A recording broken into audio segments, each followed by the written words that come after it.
Hi all, welcome back to my channel homely vlogs and recipes. ನನ್ನ vlog start ಆಗೋದೇ ನನ್ನ ಪೂಜೆ, ಅಂದರೆ ನನ್ನ ದಿನಚರಿನೇ ಸ್ಟಾರ್ಟ್ ಆಗೋದು ಫಸ್ಟು ಪೂಜೆಯಿಂದ. ಈಗಂತೂ ಸಮ್ಮರ್ ಆಗಿರೋದ್ರಿಂದ ನಿದ್ದೆ ಅಂತೂ ಬರೋದಿಲ್ಲ, ಶೆಕೆ ಅನಿಸ್ತಾ ಇರುತ್ತೆ. ಈಗ ನಮ್ಮನೆ ಮುಂದೆ ಜಾಗ ಕೂಡ ಚೆನ್ನಾಗಿರೋದ್ರಿಂದ ಬೆಳಗ್ಗೆನೇ ಎದ್ದೊಳ್ಬಿಡ್ತೀನಿ. ಎದ್ದು ಸ್ವಲ್ಪ ಗಾಳಿ ಚೆನ್ನಾಗಿ ಇರುತ್ತೆ, ಸ್ವಲ್ಪ ವಾರ್ಮಪ್ ಆಗ್ತೀನಿ, ಅಂದರೆ ಸ್ವಲ್ಪ ವಾಕ್ ಮಾಡ್ಕೋತೀನಿ. ಮನೆ ಮುಂದೆನೇ ತುಂಬ ಚೆನ್ನಾಗಿದೆ ಜಾಗ ಅಂತ ಹೇಳ್ಬೋದು. ವಾಕೆಲ್ಲ ಮಾಡಿಕೊಂಡು ಬೇಗ ನಾನು ಮನೆ ಕ್ಲೀನಿಂಗ್ ಎಲ್ಲ ಮುಗಿಸ್ಕೊಂಡ್ಬಿಡ್ತೀನಿ. ಯಾಕಂದರೆ ಸಮ್ಮರ್ ಆಗಿರೋದ್ರಿಂದ ಬಿಸಿಲಲ್ಲಿ ಜಾಸ್ತಿ ಬಿಸಿಲಿದ್ದಾಗ ಕೆಲಸ ಮಾಡೋದಕ್ಕಾಗೋದಿಲ್ಲ. ಅದಕ್ಕೋಸ್ಕರ ಬೆಳಗ್ಗೆನೇ ಎಲ್ಲ ಮಾಡ್ಕೊಂಡ್ಬಿಡ್ತಾಯಿದ್ದೀನಿ.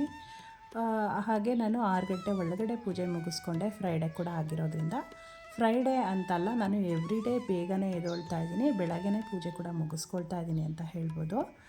ಮತ್ತು ಇನ್ನು ತಿಂಡಿಗೆ ನಾನಿಲ್ಲಿ ದೋಸೆ ಮಾಡಿದ್ದೆ. ದೋಸೆಗೆ ಕಾಂಬಿನೇಷನ್ ಆಗಿ ಟೊಮೆಟೊ ಗೊಜ್ಜನ್ನು ಮಾಡೋಣ ಅಂತ ಹೇಳಿ ಮಾಡ್ತಾಯಿದ್ದೀನಿ. ಯೂಶ್ವಲಿ ನಾನು ಟೊಮೆಟೊ ಗೊಜ್ಜು ತುಂಬ ಕಡಿಮೆ ಮಾಡೋದು. ಈರುಳ್ಳಿ ಚಟ್ನಿ ಅಥವಾ ಕಾಯಿ ಚಟ್ನಿ ಅಥವಾ ಆಲೂಗಡ್ಡೆ ಪಲ್ಯ ಈ ಥರನೇ ಮಾಡ್ತಾಯಿರ್ತೀನಿ. ಈ ಟೊಮೆಟೊ ಗೊಜ್ಜನ್ನು ನಮ್ಮಮ್ಮ ಜಾಸ್ತಿ ಮಾಡ್ತಾಯಿದ್ರು ದೋಸೆಗೆ. ನಮ್ಮ ಸ್ಕೂಲ್ ಟೈಮಲ್ಲಿ ನಮಗೆ ತುಂಬ ಫೇವ್ರೆಟ್ ಅಂತ ಹೇಳ್ಬೋದು. ಚಟ್ನಿಗಿಂತ ನಮಗೆ ಟೊಮೆಟೊ ಗೊಜ್ಜು ಜೊತೆ ದೋಸೆ ತಿನ್ನೋಕ್ಕೆ ತುಂಬ ಇಷ್ಟ ಆಗ್ತಾಯಿತ್ತು. ಅದಕ್ಕೆ ನೆನಪಾಯಿತು, ಅದಕ್ಕೆ ಟೊಮೆಟೊ ಗೊಜ್ಜನ್ನೇ ಮಾಡೋಣ ಅಂತ ಹೇಳಿ ಮಾಡ್ತಾಯಿದ್ದೀನಿ. ಮತ್ತು ಟೊಮೆಟೊ ರೇಟ್ ಕೂಡ ತುಂಬ ಜಾಸ್ತಿ ಇತ್ತು, ಈಗ ತುಂಬ ಕಡಿಮೆನೇ ಆಗಿದೆ ಅಂತ ಹೇಳ್ಬೋದು. ಅದಕ್ಕೆ ಆದಷ್ಟು ಟೊಮೆಟೊ ಅಲ್ಲಿ ಏನೇನೆಲ್ಲ ಮಾಡ್ಬೋದು ಅದನ್ನೆಲ್ಲ ಮಾಡ್ತಾಯಿದ್ದೀನಿ ನಾನು. ಇಲ್ಲಿ ಟೊಮೆಟೊ ಗೊಜ್ಜನ್ನು ಮಾಡ್ಕೊಳ್ತಾ ಇದ್ದೀನಿ. ಟೊಮೆಟೊ ಗೊಜ್ಜು ರೆಸಿಪಿ ನಿಮಗೆಲ್ರಿಗೂ ಗೊತ್ತಿರುತ್ತೆ, ತುಂಬ ಈಸಿ. ಸ್ವಲ್ಪ ಜಾಸ್ತಿ ಎಣ್ಣೆ ಹಾಕ್ಕೊಳ್ಬೇಕಾಗತ್ತೆ.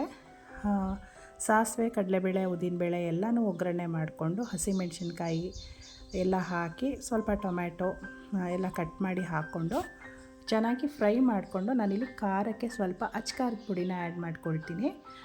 ಅಥವಾ ನೀವು ಸಾಂಬಾರು ಪೌಡ್ರನ್ನು ಕೂಡ ಆ್ಯಡ್ ಮಾಡ್ಕೊಳ್ಬೋದು. ತುಂಬ ಟೇಸ್ಟಿಯಾಗಿರುತ್ತೆ ನಿಮಗೆ ದೋಸೆಗೆ ಅಂತ ಹೇಳ್ಬೋದು. ಸ್ವಲ್ಪ ಟೇಸ್ಟ್ ಎನ್ಹಾನ್ಸ್ ಆಗಬೇಕು ಅಂದರೆ ಸ್ವಲ್ಪ ಸಕ್ಕರೆ ಕೂಡ ಹಾಕ್ತೀನಿ ನಾನು, ತುಂಬ ಚೆನ್ನಾಗಿರುತ್ತೆ. ಮತ್ತು ಬೆಳಗ್ಗೆನೇ ಕೊತ್ತಂಬರಿ ಸೊಪ್ಪು ಕೂಡ ತೊಗೊಂಡಿದ್ದೆ, ಅದನ್ನು ಕೂಡ ಬಿಡಿಸಿಟ್ಬಿಡೋಣ ಅಂತ ಹೇಳಿ ಬಿಡಿಸಿಡ್ತಾ ಇದ್ದೀನಿ.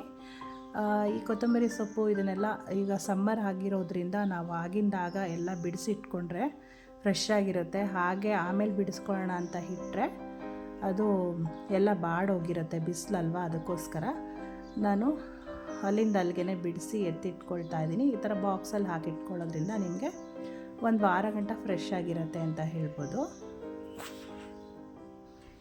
ಮತ್ತು ಈಗ ಸಮ್ಮರ್ ಕೂಡ ಆಗಿರೋದ್ರಿಂದ ಹಾಲಿಡೇಸ್ ಇರೋದ್ರಿಂದ ಮಕ್ಕಳು ಕೂಡ ಮನೆಯಲ್ಲೇ ಇರ್ತಾರೆ. ಸ್ವಲ್ಪ ಅವರು ಮನೇಲಿದ್ದರೆ ಇನ್ನೂ ಕೆಲಸ ಜಾಸ್ತಿನೇ ಅಂತ ಹೇಳ್ಬೋದು, ಕಡಿಮೆ ಅಂತೂ ಇರೋದಿಲ್ಲ. ಹಾಗಾಗಿ ನಾನು ಸ್ವಲ್ಪ ಆದಷ್ಟು ಬೆಳಗ್ಗೆನೇ ಕೆಲಸನ ಮುಗಿಸ್ಕೊಳ್ಳೋದಕ್ಕೆ ಟ್ರೈ ಮಾಡ್ತೀನಿ. ಕ್ಲೀನಿಂಗ್ ಕೆಲಸಗಳೆಲ್ಲ ಫಸ್ಟು ನನಗೆ ಮುಗ್ದೋಗ್ಬಿಡಬೇಕು, ಆಮೇಲೆ ಬೇರೆ ಕೆಲಸ. ಈಗ ದೋಸೆ ಟೊಮೆಟೊ ಗೊಜ್ಜು ತುಂಬ ಚೆನ್ನಾಗಿತ್ತು ಕಾಂಬಿನೇಷನ್ ಅಂತ ಹೇಳ್ಬೋದು. ಈಗ ನಾನಿಲ್ಲಿ ಒಂದು ರೆಸಿಪಿ ಶೇರ್ ಮಾಡ್ತಾಯಿದ್ದೀನಿ. ಫ್ರೈಡ್ ರೈಸ್ ಮಸಾಲಾನ ಯೂಸ್ ಮಾಡಿಕೊಂಡು ಸಿಂಪಲ್ಲಾಗಿ ಆ್ಯಂಡ್ ಟೇಸ್ಟಿಯಾಗಿ ಫ್ರೈಡ್ ರೈಸ್ ಮಾಡ್ಕೊಳ್ಳೋದನ್ನು ಹೇಗೆ ಅನ್ನೋದನ್ನು ರೆಸಿಪಿ ಶೇರ್ ಮಾಡ್ತಾಯಿದ್ದೀನಿ. ಇಲ್ಲಿ ಒಂದು ಕಡಾಯಲ್ಲಿ ನಾನು ಸ್ವಲ್ಪ ಎಣ್ಣೆ ಹಾಕಿದ್ದೀನಿ. ಚಾಪ್ ಮಾಡ್ಕೊಂಡಿರುವಂತಹ ಬೆಳ್ಳುಳ್ಳಿ ಮತ್ತು ಈರುಳ್ಳಿ, ಹಸಿಮೆಣಸಿನ್ಕಾಯಿ ಇಷ್ಟನ್ನು ಹಾಕಿ ಚೆನ್ನಾಗಿ ಫ್ರೈ ಮಾಡ್ಕೊಳ್ಬೇಕಾಗತ್ತೆ. ಇದಕ್ಕೆ ನಾವು ಯಾವುದೇ ಥರ ಸಾಸನ್ನು ಉಪಯೋಗಿಸ್ಕೊಳ್ತಾ ಇಲ್ಲ, ಬರೀ ನಾವು ಫ್ರೈಡ್ ರೈಸ್ ಮಸಾಲಾನ ಯೂಸ್ ಮಾಡಿಕೊಂಡು ತುಂಬ ಸಿಂಪಲ್ಲಾಗಿ ಟೇಸ್ಟಿಯಾಗಿ ಮಾಡ್ಕೊಳ್ಬೋದು. ಬೇಗ ಕ್ವಿಕ್ಕಾಗಿ ಕೂಡ ಆಗಿಬಿಡತ್ತೆ ಅಂತ ಹೇಳ್ಬೋದು. ಒಂದು 2 ಹಸಿಮೆಣ್ಸಿನ್ಕಾಯಿ ಕೂಡ ಆ್ಯಡ್ ಮಾಡಿದ್ದೀನಿ. ಇಲ್ಲಿ ನಾನು ಒಂದು 2 ದೊಡ್ಡ ಸೈಜ್ ಈರುಳ್ಳಿನ ಕಟ್ ಮಾಡಿ ಫ್ರೈ ಮಾಡ್ಕೊಳ್ತಾ ಇದ್ದೀನಿ. ಇನ್ನು ಕ್ಯಾರೆಟು, ಬೀನ್ಸು ಮತ್ತು ಕ್ಯಾಪ್ಸಿಕಮ್ ಮತ್ತು ಎಲೆಕೋಸು ಇಷ್ಟನ್ನು ಕಟ್ ಮಾಡಿ ಇಟ್ಕೊಂಡಿದ್ದೀನಿ ಚಿಕ್ಕ ಚಿಕ್ಕದಾಗಿ. ಎಲ್ಲನೂ ಚೆನ್ನಾಗಿ ಹಾಕಿ ಫ್ರೈ ಮಾಡ್ಕೊಳ್ಬೇಕಾಗತ್ತೆ. ನಾವು ಫ್ರೈಡ್ ರೈಸ್ಗೆ ತರಕಾರಿನ ಜಾಸ್ತಿ ಬೇಯಿಸೋದಿಲ್ಲ. ನಾವು ಚೆನ್ನಾಗಿ ಸ್ವಲ್ಪ ಸಾಫ್ಟ್ ಮಾಡಿ ಬೇಯಿಸಿದ್ರೆ ಮಕ್ಕಳು ಚೆನ್ನಾಗಿ ತಿಂತಾರೆ ಅನ್ನೋದಕ್ಕೋಸ್ಕರ ನಾನಿಲ್ಲಿ ಒಂದು ಪ್ಲೇಟನ್ನು ಮುಚ್ಚಿ ಹಾಗೆ ಬೇಯಿಸ್ಕೊಳ್ತೀನಿ. ನೀರೇನು ಹಾಕೋ ಆಗಿಲ್ಲ, ಒಂದು ಪ್ಲೇಟನ್ನು ಮುಚ್ಚಿ ನೀವು ಬೇಯಿಸ್ಕೊಂಡಾಗ ತರಕಾರಿ ಸಾಫ್ಟ್ ಆಗಿಬಿಡತ್ತೆ. ಯಾಕಂದರೆ ಮಕ್ಕಳಿಗೆ ಹಾಗೆ ತರಕಾರಿ ಸರಿಯಾಗಿ ಬೆಂದಿಲ್ಲ ಅಂದರೆ ಅವ್ರು ಖಂಡಿತ ತಿನ್ನೋದಿಲ್ಲ. ಅದಕ್ಕೋಸ್ಕರ ನಾನು ಸ್ವಲ್ಪ ಸಾಫ್ಟಾಗಿ ಬೇಯಿಸ್ಕೊಳ್ತೀನಿ. ಉಪ್ಪನ್ನು ನೀವು ಜಾಸ್ತಿ ಏನೂ ಆ್ಯಡ್ ಮಾಡೋ ಹಾಗಿಲ್ಲ, ಯಾಕಂದರೆ ಫ್ರೈಡ್ ರೈಸ್ ಮಸಾಲದಲ್ಲೇ ನಿಮಗೆ ಸಾಲ್ಟ್ ಎಲ್ಲ ಇರುತ್ತೆ. ಒಂದು ಸ್ವಲ್ಪ ಉಪ್ಪನ್ನು ಹಾಕ್ಕೊಂಡಿದ್ದೀನಿ ಅಷ್ಟೇ ನಾನಿಲ್ಲಿ, ತರಕಾರಿ ಬೇಯಲಿ ಅನ್ನೋದಕ್ಕೋಸ್ಕರ. ಈಗ ಅನ್ನ ಮಾಡಿಟ್ಕೊಂಡಿರ್ತೀವಲ್ಲ, ಬಿಸಿ ಅನ್ನ, ಅಂದರೆ ಸ್ವಲ್ಪ ಆರಿರಬೇಕು ಅನ್ನನ ಹಾಕ್ಕೊಳ್ತಾ ಇದ್ದೀನಿ. ಸ್ವಲ್ಪನೇ ಅನ್ನ ಹಾಕ್ಕೊಳ್ಬೇಕಾಗತ್ತೆ, ಜಾಸ್ತಿ ಹಾಕ್ಕೊಳ್ಬಾರ್ದು. ಎಲ್ಲನೂ ಹಾಕಿ ಚೆನ್ನಾಗಿ ಮಿಕ್ಸ್ ಮಾಡ್ಕೊಳ್ತೀನಿ ಈಗ ಅನ್ನ ಎಲ್ಲ ಹಾಕಿ. ಮತ್ತು ಈಗ ನಾನು 1 to 3 ಫ್ರೈಡ್ ರೈಸ್ ಮಸಾಲ ಪೌಡರ್ನ ಆ್ಯಡ್ ಮಾಡಿದ್ದೀನಿ. ಆ್ಯಡ್ ಮಾಡಿ ಚೆನ್ನಾಗಿ ಮಿಕ್ಸ್ ಮಾಡಿಕೊಂಡ್ರೆ ನಿಮಗೆ ಫ್ರೈಡ್ ರೈಸ್ ರೆಡಿಯಾಗಿ ಹೋಗ್ಬಿಡತ್ತೆ. ತುಂಬ ಟೇಸ್ಟಿಯಾಗಿರುತ್ತೆ. ನಿಮಗೆ ಫ್ರೈಡ್ ರೈಸ್ ಮಸಾಲ ಬೇರೆ ಬೇರೆದು ಸಿಗುತ್ತೆ, ನಿಮಗೆ ಚಿಂಗ್ಸ್ ಅವ್ರದ್ದೆಲ್ಲ ಚೆನ್ನಾಗಿದೆ ಫ್ರೈಡ್ ರೈಸ್ ಮಸಾಲ, ಯಾವುದನ್ನಾದರೂ ಉಪಯೋಗಿಸ್ಕೊಳ್ಬೋದು. ಈಸಿ ಆ್ಯಂಡ್ ಕ್ವಿಕ್ಕಾಗಿ ಒಳ್ಳೆ ಟೇಸ್ಟಿಯಾದ ಫ್ರೈಡ್ ರೈಸ್ ರೆಡಿಯಾಗಿದೆ.